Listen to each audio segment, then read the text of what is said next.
something was wrong before I unlocked the door. The porch light was on. I never left it on. I drilled that habit into myself long before the army did.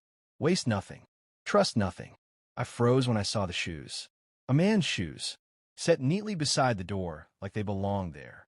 I stood in the hallway longer than I should have, listening. The house breathed around me, quiet, lived in, not abandoned like I'd imagined during long nights overseas. Laughter drifted from the kitchen.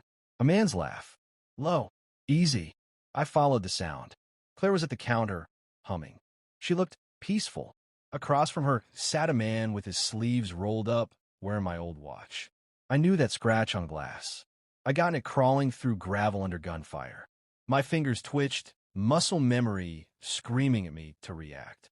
Claire turned first. Her smile collapsed. Evan. The man stood, confused. Who?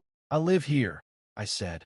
Silence cracked the room open. Claire's hand shook. They told me you were dead. Dead.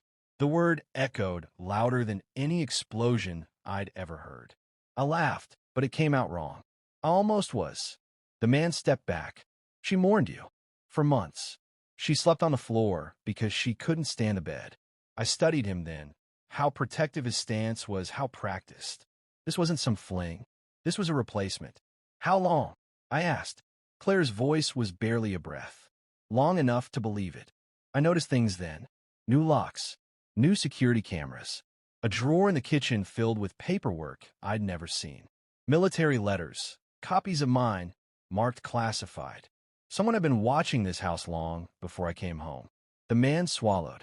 I should leave. No, I said. I think you should tell me why my death certificate is in my filing cabinet. Claire stared at me. What? I pulled the paper out. My name. My face. Official seal. Declared Kia. Someone had buried me while I was still breathing. The man looked at Claire. You weren't supposed to find out like this. I met his eyes, something cold settling into my chest. Find out what? That my war hadn't ended overseas. It had just been relocated.